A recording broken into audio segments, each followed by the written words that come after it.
Hey, folks, welcome back to That Atleti Podcast. I'm Jeremy, joined by Ricky, a very dapper Ricky Menéndez today. I like the shirt, man. Thank you very much, man. Just decided to dress up for the occasion Of of getting course. to the meeting. Listen, That Atleti Podcast is big news. Yeah, We passed 400 subscribers yeah, this and week. sharing an hour with you, it's always a reason to celebrate, man. What can I say? Thank you, man. Today, we're going to talk about Atletico's win at Real Betis on Monday, the birth of the Road Warriors. Atleti finally getting a win away from home, first time in 7 tries this season. We're going to talk about Álex Baena's wonderful performance, even though it lasted only an hour at La Cartulla, not at the Benito Villamarín. They're playing at La Cartulla until the Villamarín is renovated. In addition to that, some odds and ends, and we're also going to name our cult hero 11s of the Diego Simeone era. But before we get into all that, plus a preview of the Sevilla game at the end of the show, I want to give a special shout out to Filipe Luís and his Flamengo side qualifying for the Copa Libertadores final last night with a really flexing his Atleti DNA in this game. Ricky, do you know what happened?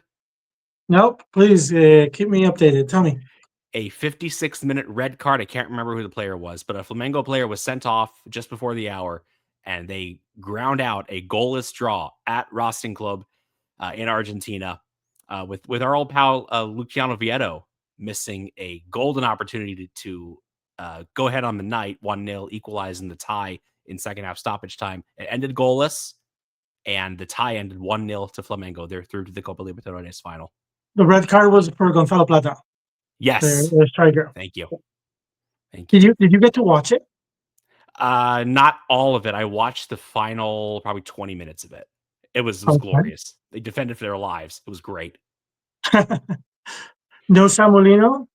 No, didn't play. Saul did play. No Saul took a few nice touches. No, Saul played. Did he play? Yeah, he did. Okay. He started on the bench, but he played. Okay. Oh, yes, no, I was impressed with the tactical discipline. That's the Atleti DNA never leaves you, man. That's further proof that once you're a Colchonero, always a Colchonero. You are right, man. And we will see if someday Filipe Luís comes home and replaces El Cholo. But still, we've got a ways to go until then. A lot can happen. I think you're big on that story, man. Are you excited about that possibility? I am. I gotta be honest. I am. Not that I'm asking for Cholo to leave. At least having a logical heir to the throne seems like something that takes a lot of pressure away from fans of not knowing what void they're going to fall into. A little bit like the post Arsene Wenger era, or these other long-held helms that after the captain that is so significant for the ship, after the coach leaves the team sort of loses its soul. I think it happened to Barcelona after Pep Guardiola left. It's happened to Real Madrid numerous times when some of their most important coaches have left. And Atletico just hadn't had that coach that had been there for a long time. And Simeone has been there 3 or 4 times beyond what any, even the most optimistic person could expect. Oh, yeah. He signed an 18-year contract. But I think in both in terms of tenure and in terms of success, it's been long-held tenure, and it's also been a very successful one, despite people trying to rewrite the narrative. They just have to go to history books, see what Atletico has won in 110 years of history, and just do the math and see what they've won under Simeone. So yeah, I think it's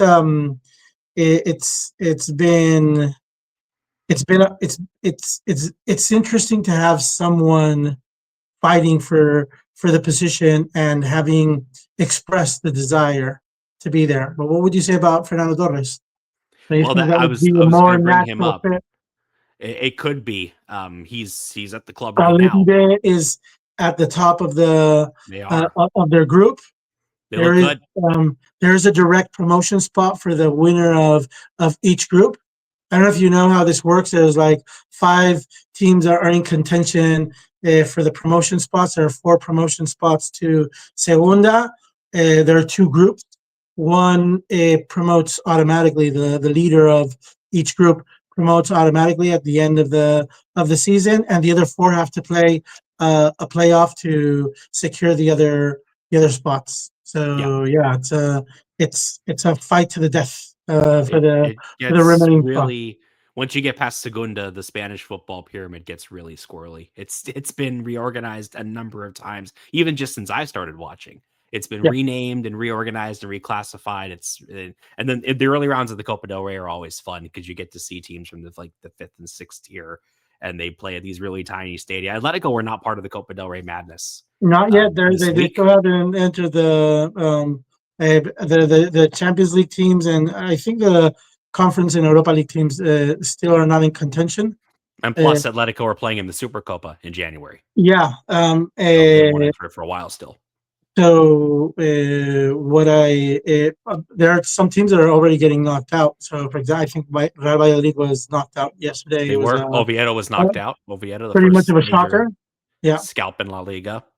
I think if for teams that are going to struggle in La Liga like Oviedo, it's almost a blessing in disguise Yes, to get that very distraction much out of the so. way as soon as possible. I know fans always want to overcome a couple of rounds, see if they get any of the big names. But in the case of teams like Oviedo, like Leganés, it's a distraction for their real objective, either securing a position and not falling down to relegation, or trying to fight for promotion spots in the case of the Segunda teams that is so competitive. Yeah. But I think you glossed over the Betis match, and I was No, we're gonna circle back shocked to that, man. when I had a look at the just the standings, and I saw that Atletico was fourth. How do you explain that to anybody with any logic? That Atletico Madrid has had a shitty season, as as as bad as it could be. And we're 1 point However, off they're third. still there in contention. They're literally one match away from fighting for second position, Mhm. and it doesn't seem like a huge distance to the top of the chart. And No. and we all know that Real Madrid uh, has its defects. Atletico de Madrid very recently made a point by poking some holes in the system and showing some of the flaws that Real Madrid have as a team. And it just remains to be seen if Barcelona is going to continue to show these consistent weaknesses that they're showing defensively now that their revolutionary system has collapsed like a house of cards. It's been found out. Yeah, after I think it's after Inigo Martinez's exit, uh, That was a they've disaster. they've lost they've lost that edge that they had, and their defensive roster just doesn't seem enough, which sounds familiar to any Yeah. Atletico fan.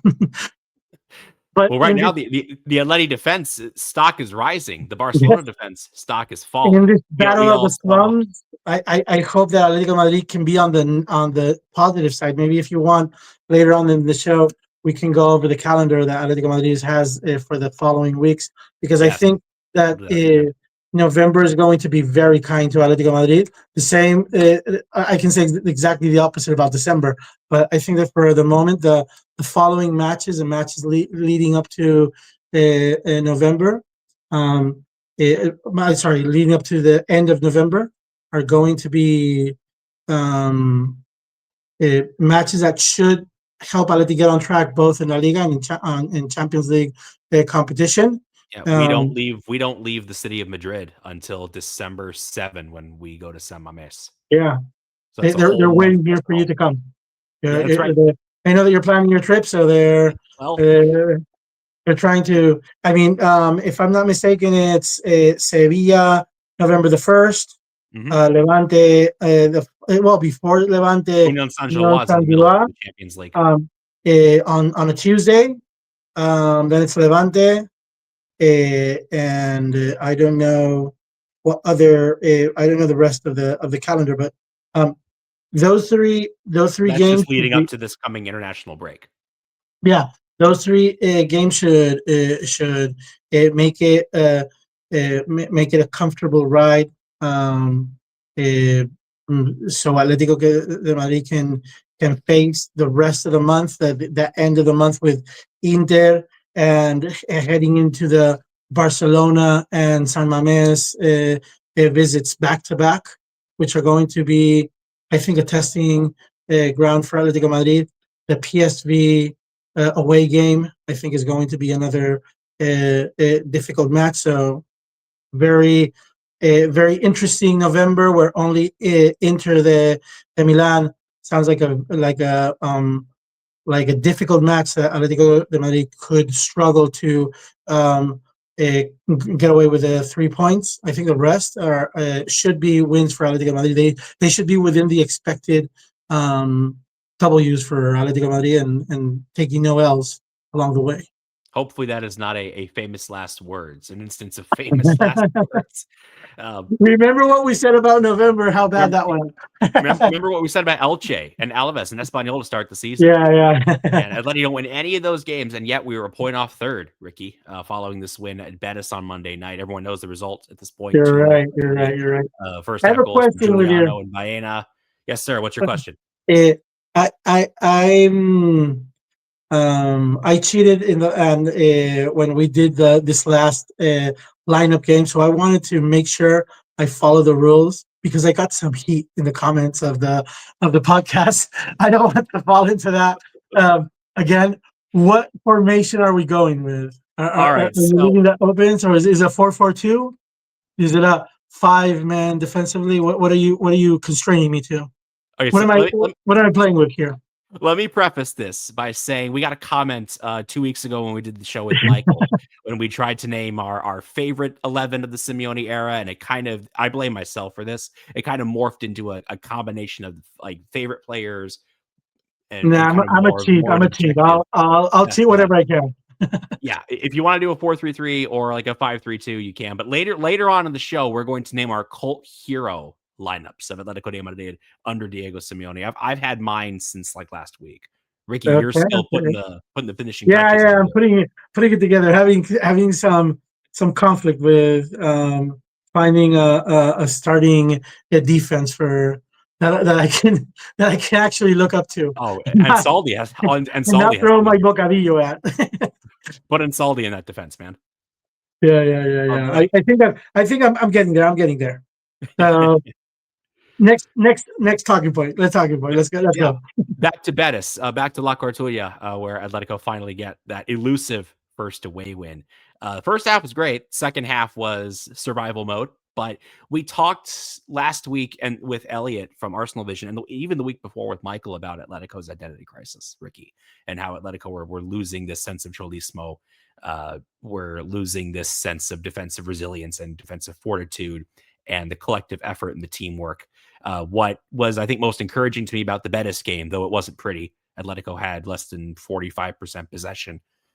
What was encouraging is that in the second half, when Atletico were really under the cosh, 12 shots to Betis, 0 for Atletico. Atletico dug in, had a little bit of good fortune. Oblak made a couple of really important saves, but we saw that resilience. We saw that fight. We saw that sacrifice. We saw that collective effort. Even in the first half, when Atletico and this Josema Jimenez-led defense were defending in packs, pounding the Betis players, controlling the tempo even without possession. Betis were so slow in the first half of that game, not playing the ball fast enough, not finding Antony in isolation on the right wing.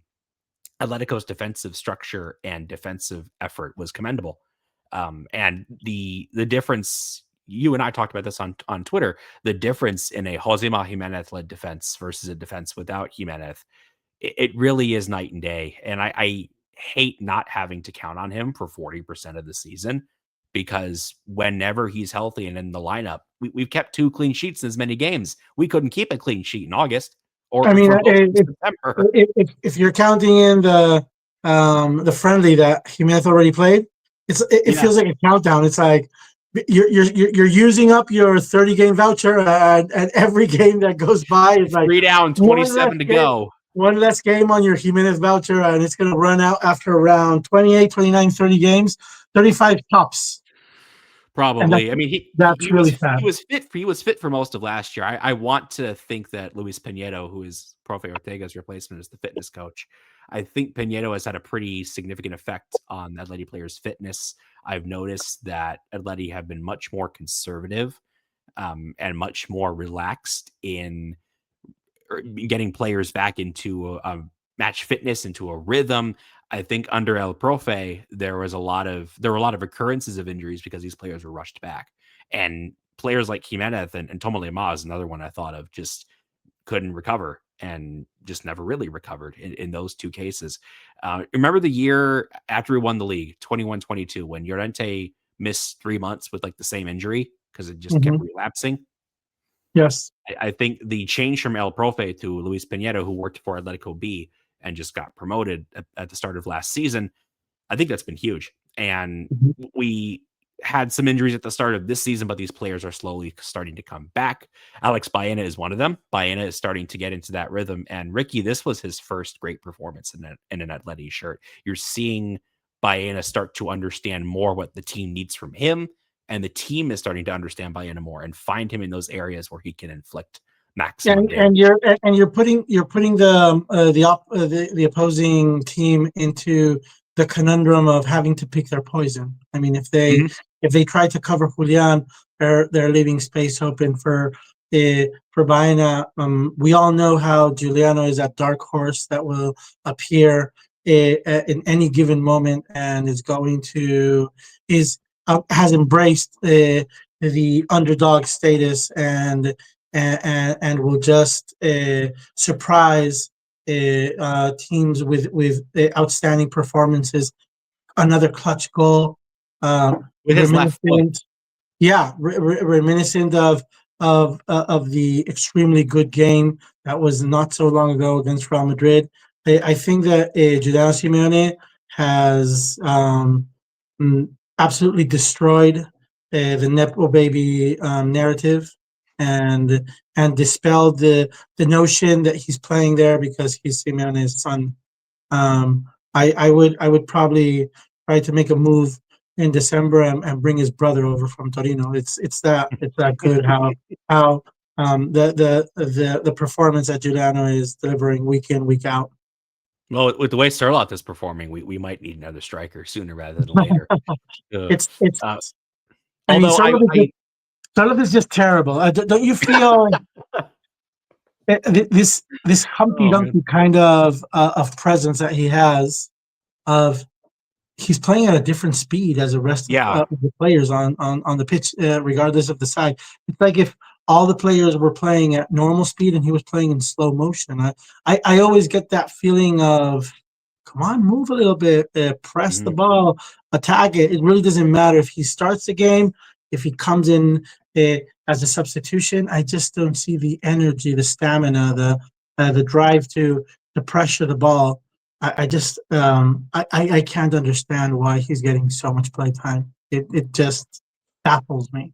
It's one of the biggest things that I would like to have an inside conversation with Simeone and ask him to explain it to me. What sense does it make when he's been so limiting with other players, and he's given players that deserved a lot more minutes. I'm thinking of Mandzukic, for example. I don't know if your memories of Atlético de Madrid go that far back. They do. I love Mandzukic. But it's actually a pity that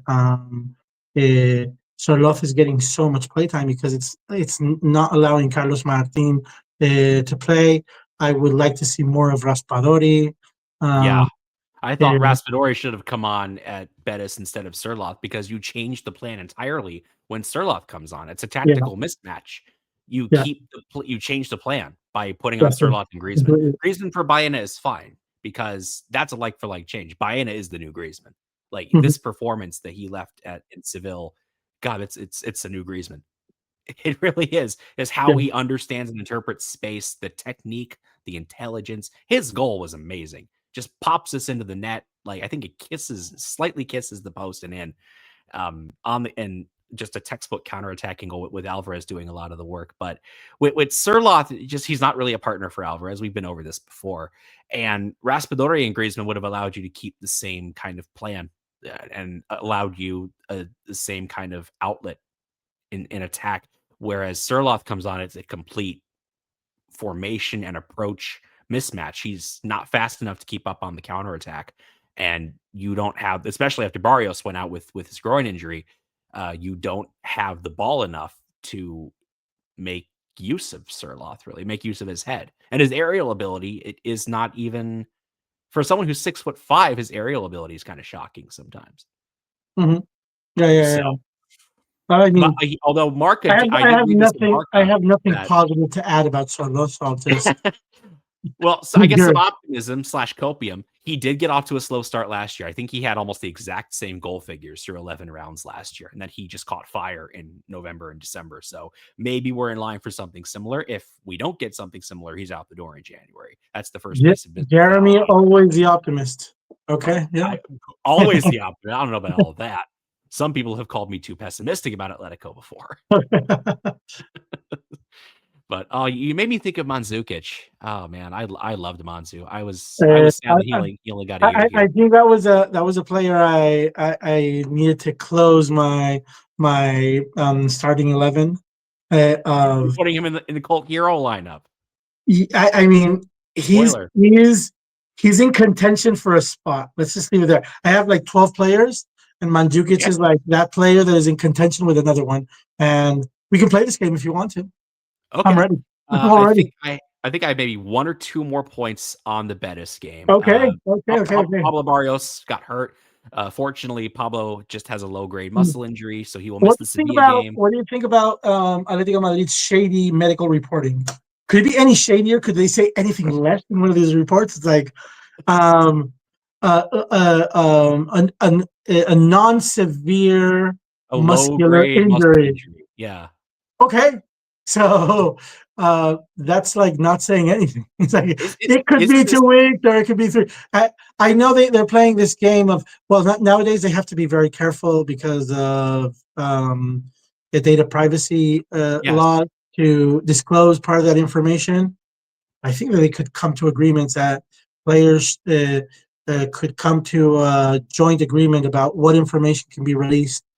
It's important for fans. It's important for, I would say, even from the sports bet perspective that teams embrace so much, even though they can't say that openly because it goes a little bit against the grain of the law. If we're accepting that sports bet exists, I think it's fair to be at least mildly honest about the recovery time the players have. There should be some kind of official report for the sake of the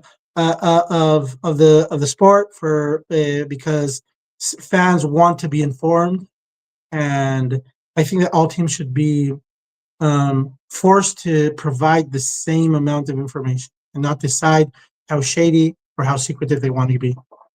I think players are entitled to their privacy, but I was particularly rankled over the summer when we got 0 updates about Jose Mount's condition. He had this nebulous muscle injury. We didn't even know it was a calf injury. Johnny Cardoso's continued ankle problems. He might be in the squad on Saturday. Fingers crossed. He's been training normally, but the lack of substantive updates on Cardoso for like a month. And the club has done this with other things too in recent years. They didn't announce Oblak's renewal to 2028. I don't think they even announced Tomole Ma's renewal the last time he renewed his contract to 27. So this is not new. There's been some cherry picking of information in recent years, especially with medical and contract stuff. So I agree. There should be some consensus. There should be some understanding of, okay, players should have privacy. Players should not have to air their dirty laundry just because some sect of fans want them to. On the other hand, we do need this information, whether we are gambling or not. We do need this information. As analysts and observers and journalists, we need to have this information so we can make informed analyses of the team. I mean, it's difficult to understand where the team is going midterm if you don't have any perspective of what the expected recovery time is for a player. I'm not saying they have to be held accountable for the recovery time that they publish, but at least to know what that Right. window looks like. Maybe there can be relapses or complications or new injuries that stack over the existing injuries. But I just think that teams have to try to be a little bit more transparent, So if you think which is this is bad, something that Atletico de Madrid is not very good at, being transparent. no, no. We will see if that changes in the coming years as the club continues to grow. But if you think that's bad, I watch a fair amount of hockey, NHL in the States. NHL teams are not required to disclose anything, man. A dude can be out with a lower body injury for like 8 weeks, and that's all the Lower information you're body. getting. You go Or like upper that, like body injury. Yeah, they just lower call or it. upper body. That's Yeah, as much you get. that's it. So it Okay, could so be worse. It could be maybe a the guy lot doesn't worse. have legs, but you don't know if it's Maybe his shoulder has just come completely out of the high socket. ankle sprain or maybe a broken A fibula is broken going to get the clavicle. yeah. Okay. Wow, Yeah, that's so a it could lot. be a hell of a lot. It could be a hell of a lot Um, worse. looking a bit looking backwards at Aleti's trajectory and thinking a month ahead. Mm, Now that Mateo Alemán is part of the club, what do you think about Hansko's performance? I think it's we've against seen that Betis or in general? I would say in general the trajectory. I would say it peaked at the beginning of the season, right before the I would say the second international break, and he's struggled to maintain form. He really suffered against Arsenal, Yeah. and I really don't know moving forward if he's already been labeled as a left back, and whether it makes sense to move him back to the center of the defense. Would you consider displacing Lenormand if you can sign a left back? Is Atletico Madrid going to necessarily pursue that? I know they're going to try to shed some of the backs that they have because it makes no sense to have this accumulation of players that don't get playing time. Um, but I would say that one of the things that are going to be um, something to be discussed is Baena is going to be in the spotlight for a few games to see if this Betis performance is something consistent that he can pull off regularly. If Thiago Almada is back for good, if Nico Gonzalez continues to display the talent that he's displayed during the first games here, if Ruggeri or Raspador are going to find their way into either the starting 11 or get significant playtime, because the December window is a good moment to decide what to do. Maybe send players on loan, uh, open a spot for other players, and especially the Cardoso issue. He traveled to Sevilla. He didn't even dress up, and I think Mhm. that's a matter of significant worry for Atletico Madrid, but also for the fans, knowing that it was a key position to be covered, and Atletico de Madrid is going to have to look at the potential January signings and see what they do to their defense. If there's any upgrade that is needed, are you going to spend your money in the midfielder if Cardoso doesn't prove to be healthy sufficiently? Are you going to look for a sale of Conor Gallagher, for example, which seems to be a player that has a market? Can you get rid of Sorloth and bring something respectable for the rest of the season? Is that worth it, or does it have a destabilizing potential in the locker room? All of those things. I think it's an interesting conversation to start to have in our minds for the following episodes. Yeah. Let me address Hansko because you asked me directly about him. I don't think we've seen the best David Hansko yet, and Neither I do I. don't know if we're going Good one. to because he's playing left back. Because the players that Simeone has at left back, Cholo made Galan train with the Atletico Madrileño players yesterday on Wednesday. Not a great look for Javi. Yeah. He's leaving at the end of the year. He might leave in January. And Ruggeri is just not really to Simeone's liking, and I only kind of halfway understand why.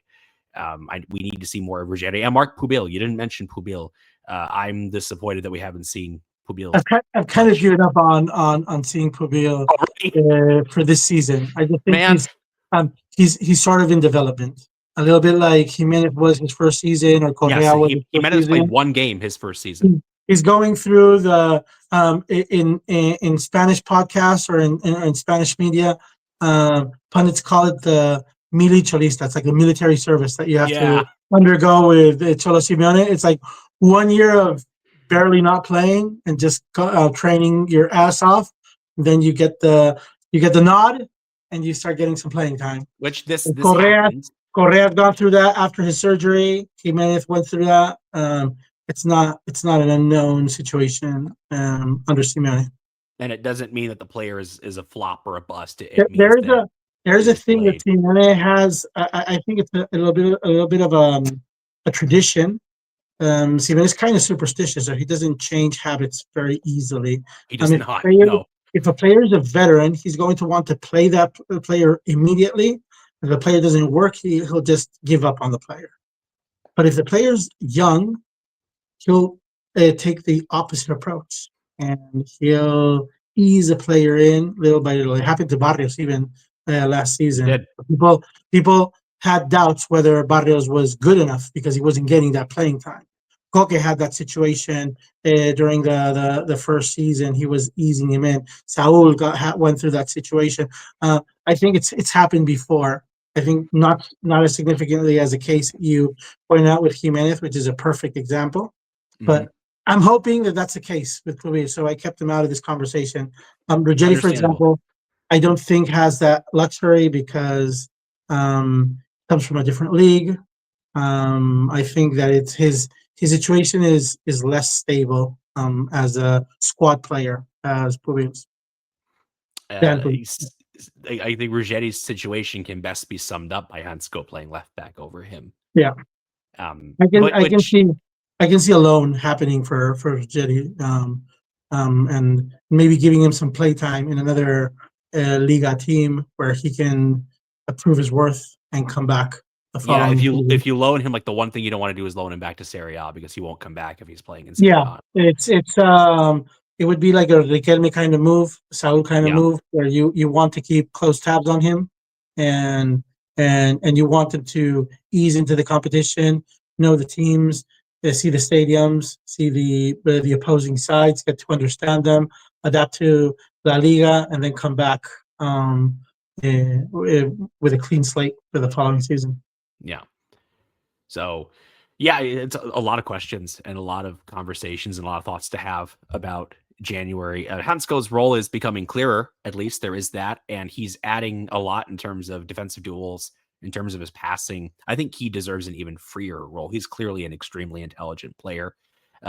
His passing range is really impressive, and he's like Nico. These two players have helped facilitate this kind of out of possession, in possession change of shape. Atletico in possession played something like a 3-4-2-1 at Betis, and you're shifting to 5 at the back in defense without the ball, which made it very difficult for Betis to find spaces throughout Monday's game. Hansko is key to that because of his ability to play both positions and kind of split the difference by being a wide center back. But even still, a little bit jack of all trades, master of none. Yeah, it is, because Simeone likes these players. This happened to Saul before as well. I've got a great example in my 11. But let's transition to that, man, because you mentioned Saul, and it got me thinking back to that season when he broke out, 2015-16. He was kind of forced into it when Thiago got hurt, when Thiago broke his leg against Espanyol. Yeah. So Saul was kind of shoehorned into the 11, and he took it and ran with it. And we don't reach the Champions League final without him getting that confidence and having that 6 months of starts under his belt. So the Cult Hero 11, you want to go first since it's very fresh for you? Why don't we start line by line and we we compare our results? Okay. What do you want to start with the forwards or with a goalkeeper? I'll start. I'm going to surprise you with a goalkeeper. All right. Who's your goalkeeper? I'm going to go with someone who's been technically on the Atleti squad for a very long time, never played a minute. Bono. I would go for Bono. Yeah.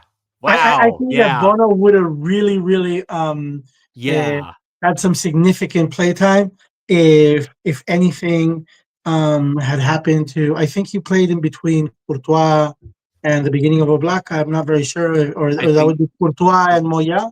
that would be Moya. Moya was my choice for what it's worth. Yeah, you're. I liked I, Moya. I just don't like Moya at all, so I couldn't select Moya. All right. It's like, That's what I would be, this is I would be about. such a fake if I said that. Trying to be honest here. I liked Moya, but Oblak was a genuine phenomenon. And I remember fans online, because Atleti, the Atleti social media in English at this time was still kind of in its like nascent phases. I remember some complaints about Oblak not playing, but we were winning with Moya, and he was Yeah, that was there's a thing a with period where our defense was Moya's still really, really style good. that reminds me to Leo Franco. They're Leo Franco. goalkeepers that would just not try if they saw that the ball was going in. And I Mm, hate those goalkeepers that just freeze up and yeah. don't even try to There go are a for it. lot of This those is, though. this is what I loved about Courtois, that he was so dynamic as a goalkeeper. And I thought that when we lost Courtois, we're going to lose that. Bono is that kind of goalkeeper, but Oblak has that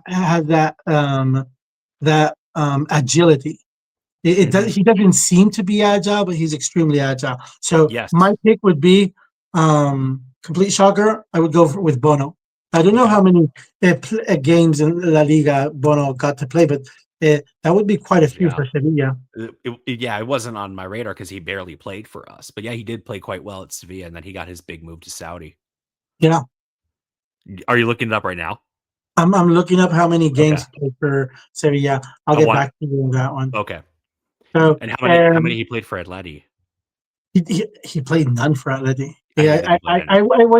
I went to to Cerro de Espino training sessions, and also to Los Angeles and Rafael that summer. I was amazed. There are two goalkeepers that I've been very, very impressed seeing them train.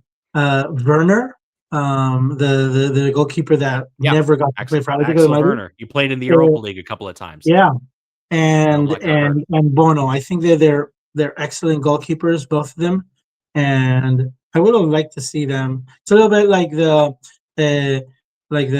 Diego Jota situation, that you have these development players and they leave before you ever get to see them, and you never get to see them try to crack a spot on the first team. So it's like Yeah. disappointing. So that's my could have been a selection. I've only selected that one because it wouldn't be Okay. fair to make a starting 11 with players that never got to play for the team. I would Right. say I would have loved to see Bono. And you say Moya? Okay, I'll take that. Yeah. All right. Who were your center backs? My center backs are Savic and Miranda. You mentioned Savage a couple of weeks ago when we talked to Mike. I would say that Savic is one of my favorite players that have played for Atlético Madrid. He had a very sharp decline in the last seasons, but the first season is just phenomenal. The attitude, the Valladolid Liga, I think he was a key player. He was the Made best some, defender in the league made that some year. big Best center back mistakes in the league. in the final matches, but despite that, Oblak bailed him in that. There was a penalty in the second to last game.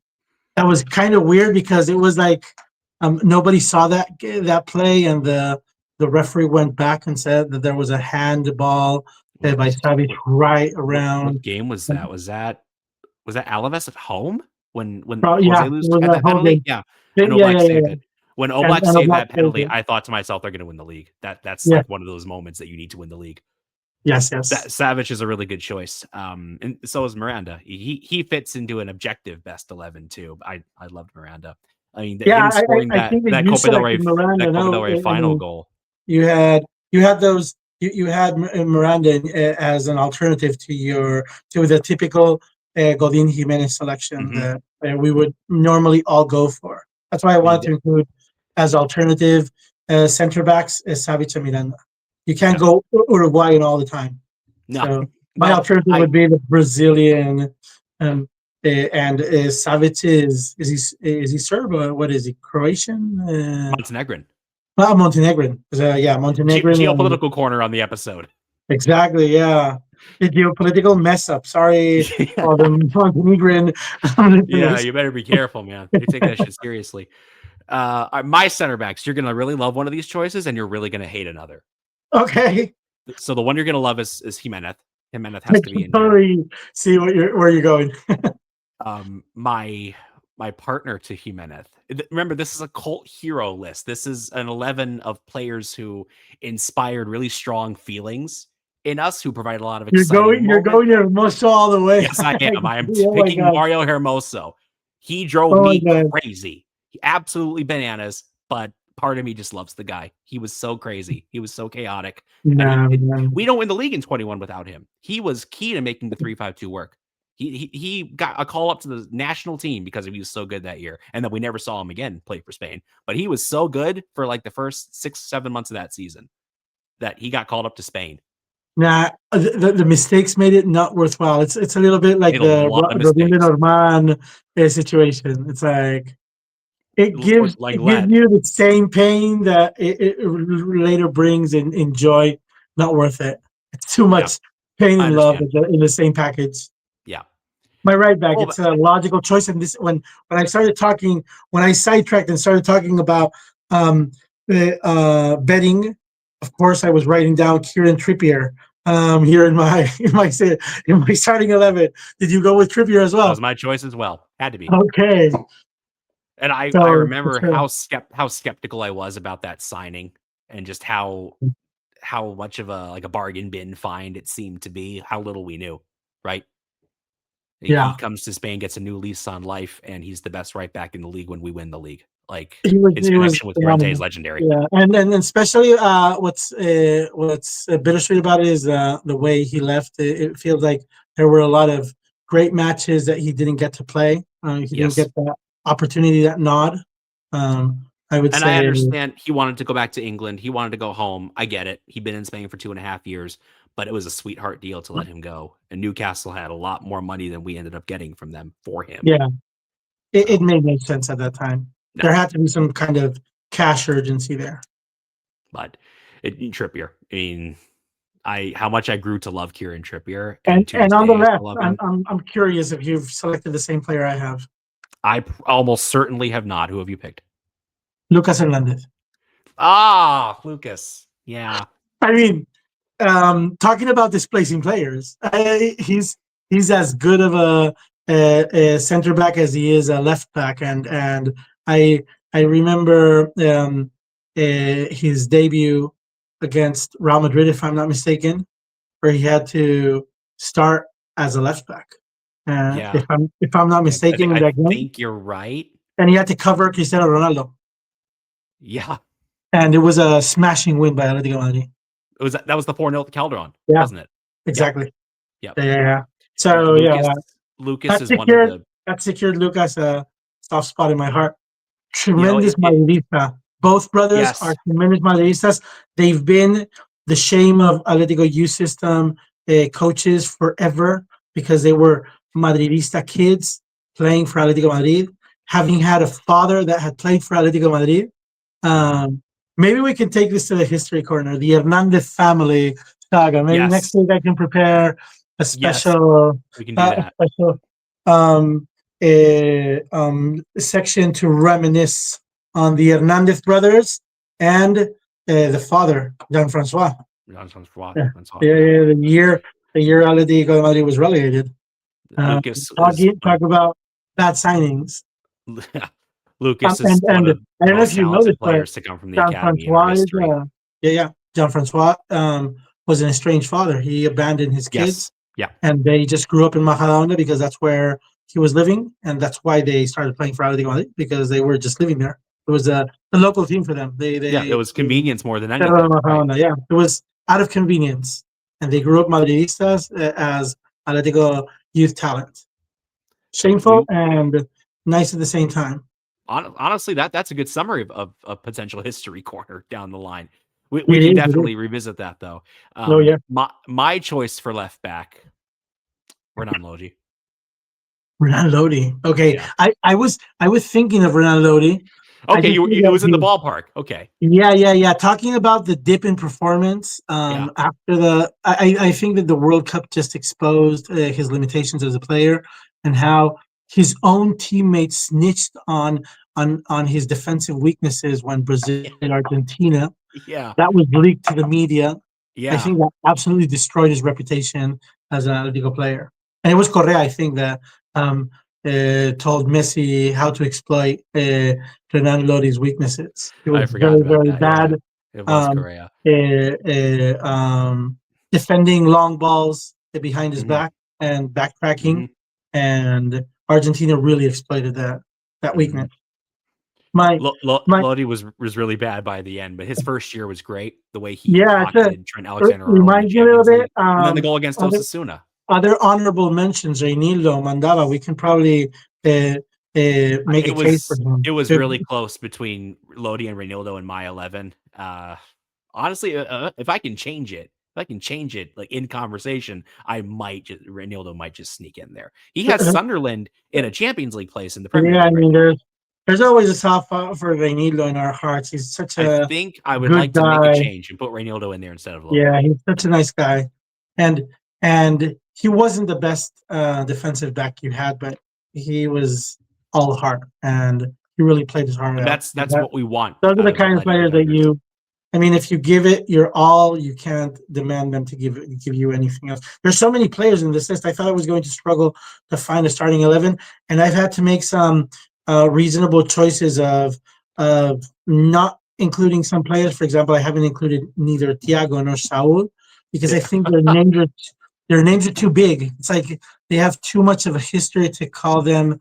I don't know if I've gone for the unsung hero kind of perspective Yeah, when I was choosing, and I Jalen tried to as Saul well, but I found just it difficult in midfield. just seemed to be big name tickets. I didn't want to put their card forward, even though the ones I chose are fan favorites. Some of them. I don't know. What's your midfield? Rodri at the base. Rodri. Oh my God, I forgot Rodrigo. Yeah, Oh my God, I feel so just bad right now. just 1 year, but he became a Ballon d'Or winner. What a year. It was a great Um, year. shamefully, and only from a football perspective, understanding the presumption of innocence. Thomas Partey, you can also make a case for him there. You can't. I was not going to, but you can. Yeah. I haven't included him. I've included Raul Garcia as a Rulo was in mine staple, too. a staple in my midfield. And Although he was in my best 11, my favorite I've 11 gone teams. down memory lane to the genius of Bayram Pasa, Arda Turan. Arda. Yeah, man. But I cheated here slightly. I put Arda in the center playing with Raul Garcia, which makes absolutely no sense because I had names. I had names for my wingers, and it was. I feel bad for having been so critical with Riquelme, and I would like to throw Riquelme's hat in. So I would go Riquelme, Rulo, Arda Turan, Carrasco, which I've been very critical about at certain points, but overall, very, very good player. Didn't get his dues, but because he played the Griezmann game of going back and forth, moving to China when he shouldn't have, coming back, not selling for the role he had, maybe not stepping up and trying to be a more important player, a player that he was destined to become. I think he had star potential, and he just settled He for. became like that second or third tier below, maybe third tier below that. Yeah, he could have exploded, but and I think in his first stint, especially, he was not extremely reliable. I mean, not extremely professional either. great nights playing him, but there were other games that he wasn't at his best. Arda case is also puzzling because he was just absolutely phenomenal in that 2016 season, before his move to Barcelona. 2014-15. 2014, it was the first Champions League. 2014 season, the team was absolutely dismantled and sold for parts. For parts, and many players went to Chelsea. Arda Turan, I think, made the wrong move. A player that I feel bad not including here. Now that I see Rodri, I really don't think that he would have any space here. But Mario, he's a player that could have a claim to a spot here. We have a starting 11, and we have players to leave on the bench in this We've got category. 2 or 3 already, man. Yeah. Really amazing. So many players that were absolute flops, and we're still deciding on. Maybe we've got 8 or 10 players that we would struggle to choose which one do we keep. What's your midfield? I went Carrasco, Arda Duran, Raul Garcia, and Riquelme. What did you do? Okay. So I think I had Saul. I think might have had Saul in mind 2 weeks ago, and I thought about putting him in here, but I did go with Mario. You mentioned Mario Suarez. I went with Mario and Rodri kind of in that double pivot. Oh, that makes total sense. You can really play that midfield, and you won't get run over like Atleti got run over by the Arsenal. Only having Barrios and Koke in the midfield was not enough. So I put Rodri and Mario in midfield. Arda on the left, where he loved to be, and how just brilliant and inventive and magical he was. The last 2 years he was here, particularly, he was an inspiration. It was a shame how he left. It was a shame that he left. But it is what it is. The allure of Barcelona. So I went a little unconventional after this. So I have Rodri and Mario, Arda on the left, and I put Angel Correa on the right, because Simeone used to put Correa in midfield a lot. He used to put a lot in midfield. So I wanted to put Angel Correa in this 11 because you talk about Atleti cult heroes. He's like the cult hero. I have him as a forward. He's like Correa and another player. All right, let's go to the forwards then. I really couldn't choose between Mateus Cunha, and Mandzukic. Okay, you have both of them. I would say Mandzukic. Okay. Correa. Yeah. So Mandzukic has your number 9, and Correa starting from the left as he would like to, sometimes from the right, but swirling around in front of the midfielders. Yeah, playing that Griezmann role that he sometimes play, of having complete liberty of finding the space where he could exploit defensive weaknesses the best. That would be, I would be pretty happy with that starting. I would probably have to tweak my midfield to make this competitive, but I think that my starting 11 is pretty decent. Mandzukic, Correa, Carrasco, Arda, Raul Garcia, and Riquelme. I'm probably going to have to pull one of these 4 out and put someone to control the ball, like Mario or Rodrigo or Tomas.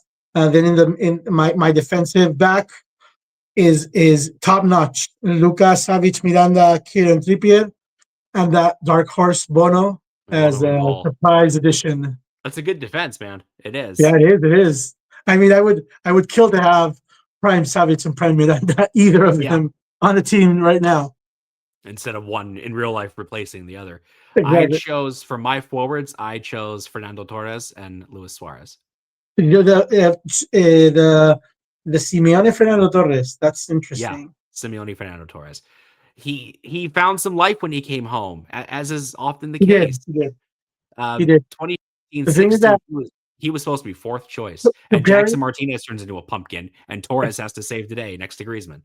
Comparing Torres to Torres, I mean the first Torres and the second one that came back. There's no contest. There's no contest. No. So it's always a tough call to.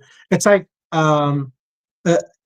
I mean, some of these idols have made returns, and I think that the only one that has managed to make a successful return, Carrasco was kind of successful in his second stint. I think only Griezmann has managed to be relevant in his second stint as an Atletico player. I think it didn't fully work for Torres. It was close to working. It didn't work for Simeone when he came back to Atlético Madrid to play. It didn't work for Futre when he returned at the end of his career.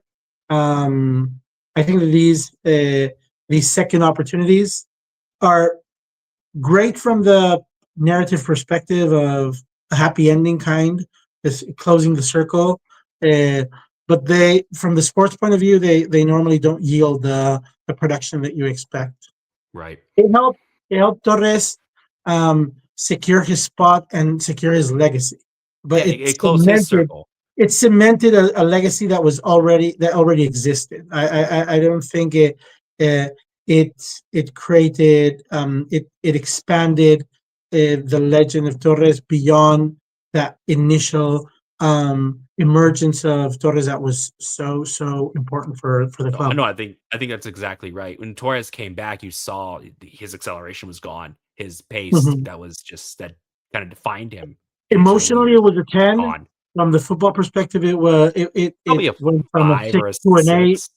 Yeah, to a six, from a 6 to an 8 I mean, most of considering the how we time. got him, we got rid of Alessio Cerci to get him. Cerci was talking about a sunk cost. Oh my god. Diego So Costa, his second time back. What do you think about Diego Costa's? he was a Return? disaster the second time back, but I Yeah, was rooting so hard for him to come back. I was every morning when I woke up that summer, the first thing I did was check my phone, check Twitter. Have Chelsea and Atletico agreed to deal for Diego Costa yet? Have they agreed to deal for Diego Costa yet? And they hadn't. And then they finally did. And he came back and he just wasn't the same Pantera. He just Filipe wasn't the Luís. same. Filipe Luís made a Felipe comeback. is an example of a very successful Yeah, second stint at Atleti. His second stint was arguably as good as his first. It was yeah, it's close. crazy. Yeah. I mean, bought him from Depor, and he becomes the best left back in the league. And then and I'm sorry. I know we have some Real Madrid fans who subscribe to the channel. Keon sent them our way, which thanks, guys. Love you all. But Filipe Luís at his prime was better than Marcelo. Yeah, I Yeah, think it was. he's the best fullback Atleti ever. players normally don't get their dues in national teams. For sure, that happens in Spain. We all know that Coque should have played many more games for Atlético Madrid. I'm surprised that we left Gabi out. That neither of us chose Gabi I because mean, we he probably was chose in we chose Gabi the 2 last weeks time, right? ago. Yeah, Yeah. We I did mean, choose him. Gabby You is. did. You did choose Gabi. Yeah, I chose Gabby and who did I put next to him? I might have been Gabi Thiago Coque. who went next to him. Or Koke. Yeah. It was Koke. Yeah. Okay. Yeah. Man, the Um, days when we had a midfield of Koke, Gabby, and Thiago, just beautiful. because when we made that initial selection, I didn't even think of Raul Garcia, and now that was a typical play that I really had to include. Same with Arta Duran, is such an inspiring player when he started to play for Atlético de Madrid. Um, yeah, I think it's been a fun game to play. It was fun. And I think So we play, yeah. next week, just to tease this, we're gonna try to do our all-time flop 11s. Yeah, The I've already got Simeone 2 or era. 3 games there. Jackson's gonna be in there. That's a spoiler. Jackson's Jackson gonna be Martinez is there. gonna be in mine. Yeah. I'm not. But that I'm not is gonna spoil the fun. I'm not gonna share any more no, names. that's for next week. Let's wrap up today, man, by talking for a couple of minutes about the Sevilla game on Saturday. For Yeah, once, Atleti are in the 4:15 window in Spain. We're not playing at 9:00, which they yeah, are going to be doing when I'm in town next month. exactly. Which I don't think I've mentioned that on the pod yet. I'm going to be back in Madrid between November 17 and December 2nd. Yeah, Very we're excited to gonna have come to back. figure out how to record this. Yes, Probably, we are. I am planning to record while I'm over there. We're gonna get together and just do it together, I guess. yeah. We're gonna figure No this split out. screen anymore. No more split screen. Yeah, No more we'll just recording from 4,000 miles away or whatever it is. But exactly. Yeah, no, they released. I'm going to be at the Oviedo game. I already got my ticket, and that's going to be a 9 p.m. kickoff because, of course, it is. The Inter game is going to be a 9 p.m. kickoff. So, but this is not. This is a 4:15 kickoff in Madrid. Sevilla have been a bit up and down under Matias Almeida, who is an enemigo of Cholo Simeone.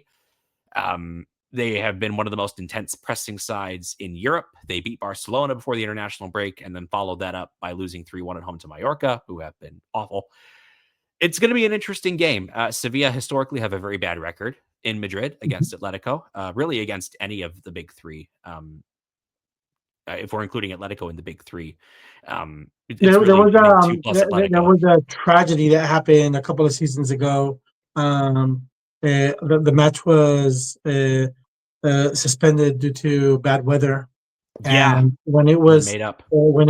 played again, um, uh, some family members died on their way driving Sevilla fans on their way from Yes, Sevilla I to remember that. Madrid. So it's always a little bit emotional, and special. Sevilla fans um, are uh, the fans are rivals to Atletico fans. Atletico Madrid has a very good relationship with Betis fans more than with Sevilla fans. Yeah. Um, so it's going to be an interesting match. I'm not sure uh, from the sports perspective if it's going to be if Sevilla is going to be in the contention um, to really pose a threat to Atletico's growth. I don't know if you think that Sevilla is in a position to threaten Atletico Madrid as a home team with a record that Sevilla has been having in recent matches. I don't want to say something I'll regret, but I will say Atleti are What favorites. what does logic tell you? Logic tells me Atleti are favorites and Atleti should win this game. Exactly. Yeah. I mean, we have such It a good should be a home record. no-brainer. It should be a game that we win. Uh, I wouldn't say fairly easily because last year we were down 3-1 and we needed that crazy comeback to win 4-3 with 2 Griezmann goals. Atleti have changed a lot since then, though. And Sevilla have as well. Cesar Azpilicueta now plays at Sevilla, which was kind of a strange signing, but I'm happy for Aspi landing with a fairly reputable club that who knows could be in contention for a European place. You think so? They seem far away.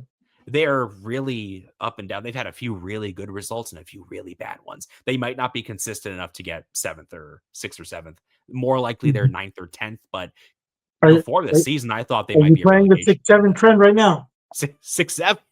Exactly. You 9-10. have to really clip this out. My God, 6-7 has made its way to That Atleti Podcast. Exactly. The end times are near, brother. Yes, they are. Their track record is kind of all over the place, and they've conceded 16 goals. That's a lot. I think it's a good opportunity for Atletico to find their footing again and start to accumulate wins in a consistent manner, because that's what Atletico de Madrid has lacked, the consistency in terms of results. Without Barrios, there will be some struggles in ball progression. I think Simeone is going to put Gallagher in there.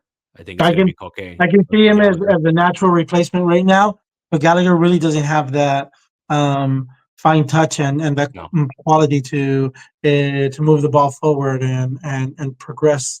He does have the courage and the energy to be constantly attacking the ball. But I would say that Atletico de Madrid is going to have to rely more on the growth of players like Almada We're or looking at Amada and Baena. Baena playing well in this game. Exactly. I don't know if Nico is going to be there. If he's you've seen, you've been reporting on the training sessions. You were talking about that before. Is it is he in contention to start? Yes. Yeah, so I think so.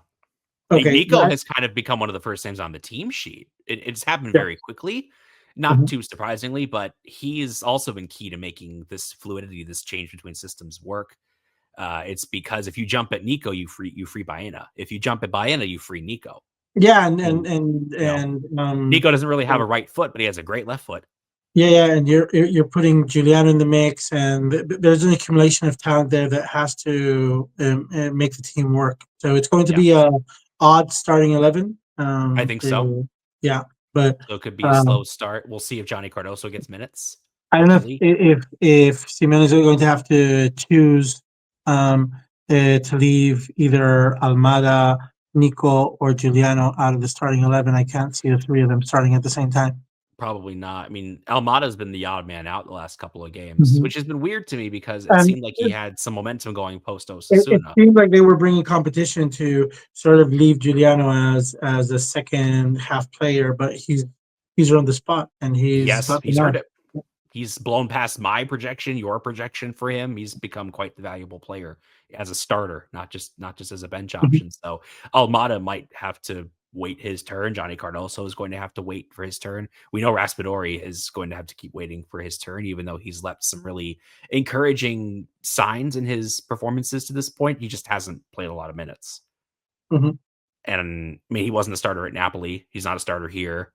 He's a nice squad player to have, but it really does look like you spent 20 million on a guy to replace Angel Correa, which is an inefficient way to do business. Yeah. So I could still be wrong about that. We're not even in November yet. So we'll see though, man. We're going to leave it there though for this episode of That Atleti Podcast. Thank you all for listening. Make sure to like and subscribe if you're watching here on YouTube. Leave a comment as well. We love having discussions and engaging in the discourse. In addition, you can listen to the audio form of this podcast on Spotify, Apple Podcasts, really wherever you prefer to listen. You can find us on Instagram and TikTok at That Atleti Podcast, intothecalderon.com, where you can read my writing about Atletico, Facebook and Twitter at Into the Calderon, at JB Beren on Twitter. Ricky is at Ricky AM. We'll see you all next week. Adios. Bye.